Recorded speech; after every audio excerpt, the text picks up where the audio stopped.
भगवद गीता अध्याय 1 का हम तीसरा श्लोक आज पठन करेंगे। अवश्य सुनिएगा। हरे कृष्ण। पश्चेता पांडुपुत्रा नामाचार्य महंती चुमुमु व्यौढ़ा द्रुपदपुत्रेण तव शिष्येण धीमता।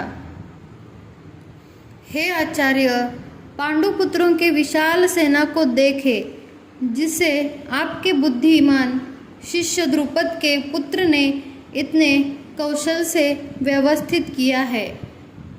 तात्पर्य: परम राजनीति तज्ञ दुर्योधन महान ब्राह्मण सेनापति द्रोणाचार्य के दोषों को इंगित करना चाहता था।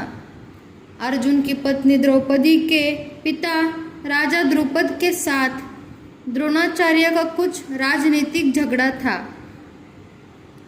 इस झगड़े के फलस्वरूप द्रुपद ने एक महान यज्ञ संपन्न किया जिससे उसे एक पुत्र प्राप्त होने का वरदान मिला जो द्रोणाचार्य वध का कर सके। द्रोणाचार्य इसे भली भांति जानता था, किंतु जब द्रुपद का पुत्र धृष्टद्युम्न युद्ध के शिक्षा के लिए उसको सौंपा गया तो द्रोणाचार्य को उसे अपने सारे सैनिक रहस्य प्रदान करने में कोई झिझक नहीं हुई। अब धृष्टद्युम्न कुरुक्षेत्र के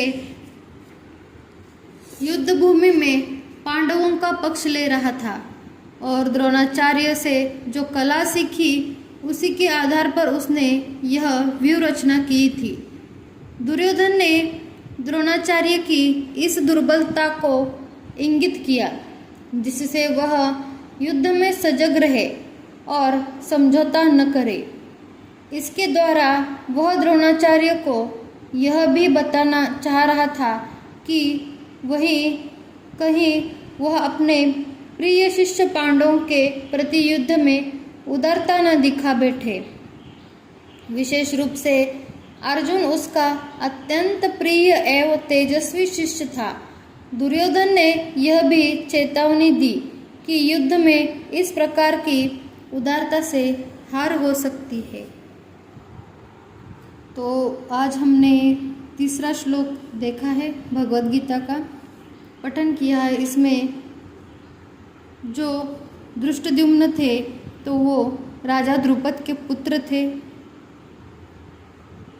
तो कोई आपसी राजनीतिक उनका द्रोणाचार्य से झगड़ा था द्रुपद राजा का, तो इसीलिए उन्होंने एक यज्ञ किया और यज्ञ में उन्होंने द्रौपदी और द्रुपद को अपने पुत्र पुत्री द्वारा स्वीकार किया और उसके बाद में उन्होंने द्रोणाचार्य को शिक्षा के लिए युद्ध शिक्षा के लिए सौंप दिया और कुरुक्षेत्र की भूमि में वही धृष्टद्युम्न पांडवों की तरफ से लड़ रहे थे और दुर्योधन को लगा कि द्रोणाचार्य उनकी यह दुर्बलता है, इसलिए उन्होंने द्रोणाचार्य को इंगित किया और अपने प्रिय शिष्य पांडवों के प्रति युद्ध में उदारता न देखा बैठे, ऐसे दुर्योधन को लगा। तो विशेष रूप से अर्जुन उनका अत्यंत प्रिय व तेजस्वी शिष्य था। दुर्योधन ने यह भी चेतावनी दी थी कि युद्ध में इस प्रकार की उदारता से हार हो सकती है। तो आज हमने तीसरे श्लोक का पठन किया है। तो अगर किसी को अच्छा लगे तो सब्सक्राइब करना ना भूलें। जितना मैंने भगवद गीता पढ़ी है, जितना मुझको समझ में आया है मुझे, तो उतना मैं समझाने का प्रयास ज़रूर करूँगी। हरे कृष्ण।